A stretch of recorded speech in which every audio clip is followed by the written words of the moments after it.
Joyce Marsai Melody, saya dari TRO 2024 dan yang 3 digit interior saya 034.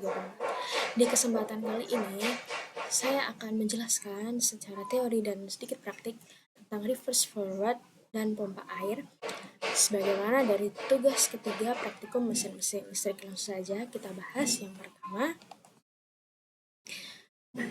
Di sini akan dijelaskan topik pembelajaran pertemuan 4 atau tugas yang ketiga, yaitu rangkaian reverse forward untuk membalik arah putaran motor 3 fasa dan sistem kontrol pompa air otomatis yang sering digunakan dalam industri dan juga rumah tangga. Fungsi reverse forward di sini itu digunakan untuk membalik arah putaran motor 3 fasa, seperti namanya reverse forward, yaitu untuk membalik. Nah, forward itu untuk motor searah dengan jarum jam, sedangkan reverse ini di sini itu untuk motor berlawanan arah jarum jam. Jadi reverse dan forward itu berbeda. Reverse untuk yang berlawanan, forward itu yang searah. Ini tuh cocok digunakan untuk konveyor, pintu otomatis, dan lain sebagainya. Cara kerja reverse forward sendiri yaitu dia menggunakan dua kontaktor yang pasti, yaitu forward dan reverse. Nah, arah fasa itu dibalik, maka putaran motor itu juga akan terbalik. Interlock mencegah kedua kontaktor aktif secara bersamaan. Nah, start atau stop itu menggunakan tombol push button. Oke, sistem kontrol pompa air otomatis. Nah, di sini sistem kontrol pompa air otomatis itu digunakan untuk mengatur level air tangki secara otomatis. Jadi kita bisa tahu level air yang kita inginkan atau yang diinginkan itu kita bisa tahu secara otomatis. Nah, pompa akan menyala saat air itu rendah atau sedikit, dan pompa itu akan mati ketika air itu sudah mencapai ketinggian yang diinginkan atau saat air sudah tinggi. Nah, biasanya itu dia menggunakan sensor seperti pelampung atau level switch. Biasanya kontrol menggunakan kontaktor dan juga relay. Nah, kayak kesimpulannya, rangkaian reverse forward sendiri itu berguna untuk membalik arah motor dengan aman, sedangkan interlock adalah kunci keamanan dalam sistem ini. Lalu sistem kontrol pompa air otomatis meningkatkan efisiensi dan juga kepraktisan. Nah, lalu di simulasi CAD/SIMU itu kita bisa mensimulasikan dan sangat membantu dalam memahami prinsip kerjanya. Demikian sedikit penjelasan teori mengenai reverse forward. Maka langsung saja selanjutnya kita lanjutkan ke simulasi di CAD/SIMU. Oke, langsung saja kita lanjut. Di sini saya sudah punya rangkaian untuk reverse forward. Di sini ini ada MCB 3 fasa dan di sini ada MCB 1 fasa. Lalu ada kontaktor forward, kontaktor reverse, ada tor, yang di sini ada motor.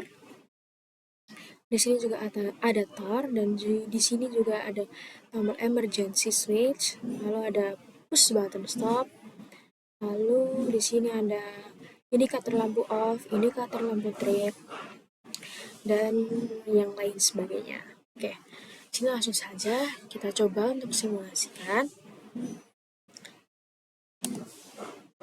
Oke, ketika MCB 3 fasa ini kita tekan, kita nyalakan, dan MCB 1 fasa kita nyalakan, nah, maka otomatis lampu indikator off di sini akan menyala, menandakan bahwa motor belum bekerja.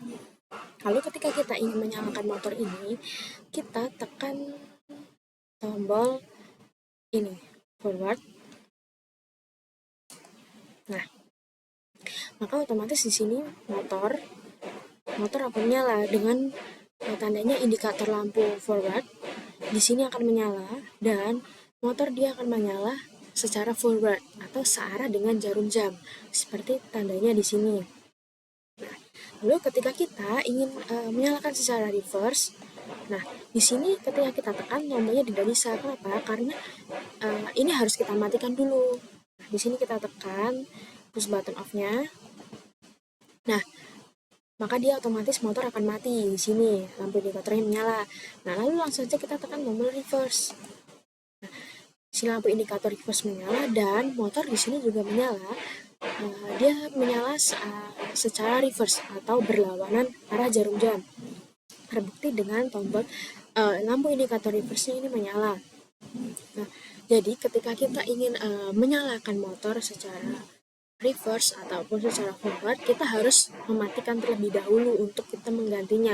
Tidak bisa langsung dari kita menyalakan forward lalu kita nyalakan reverse langsung, tidak bisa. Ya harus kita nyalakan, jadi harus kita matikan terlebih dahulu melalui push button off seperti ini.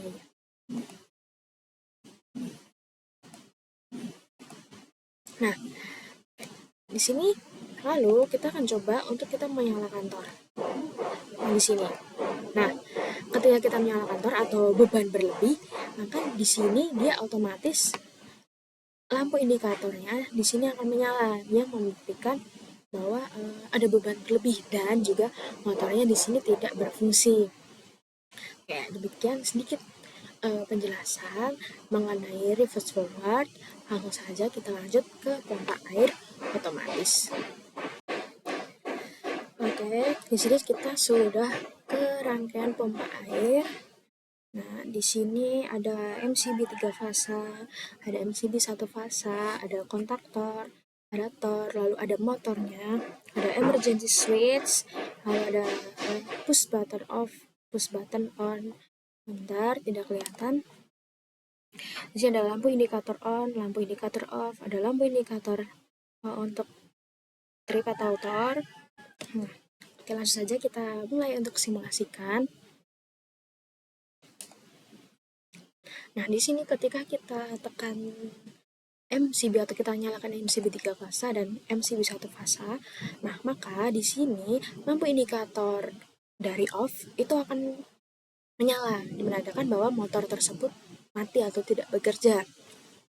Nah, lalu ketika kita mau menghidupkan motornya, di sini kita tekan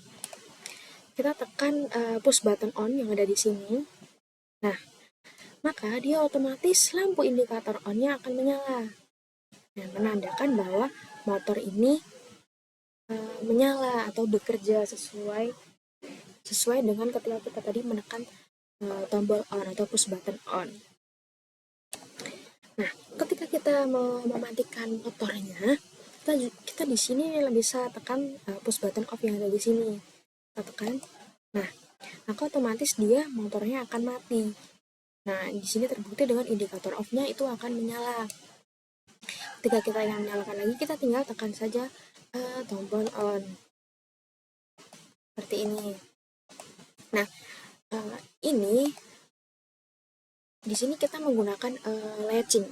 Latching itu dimana itu sebagai pengunci, jadi kita tidak harus perlu terus-terusan menekan tombol supaya dia menyala atau mati karena dia sudah menggunakan latching atau pengunci.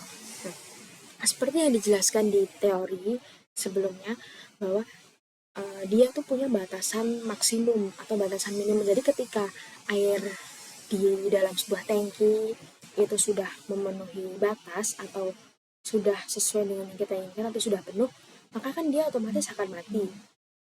Nah, lalu ketika air itu berkurang atau air itu sudah masuk dalam batas minimum, nah maka dia otomatis akan menyala lagi airnya. Nah, di sini ada kita tekan di sini.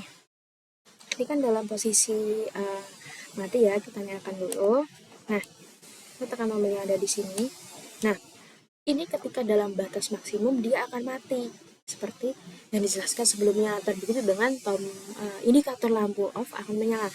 Lalu ketika dia sudah dalam batas minimumnya, maka dia otomatis akan menyala kembali. Nah, dia tombol on-nya akan menyala seperti dengan teori, jadi terbukti. Lalu di sini kita coba dengan tor atau arus atau beban berlebih, kita tekan. Nah, maka otomatis di sini otomatis di sini motor akan mati dan lampu indikatornya akan menyala, yang membuktikan bahwa motor tersebut tidak bekerja ketika ada beban yang berlebih. Oke, demikian sedikit penjelasan simulasi tentang pompa air, dan terima kasih sudah mendengarkan dan menonton sebuah tutorial atau simulasi tentang reverse forward dan pompa air. Mohon maaf apabila ada kesalahan dalam penyebutan dan simulasi. Terima kasih sudah menonton.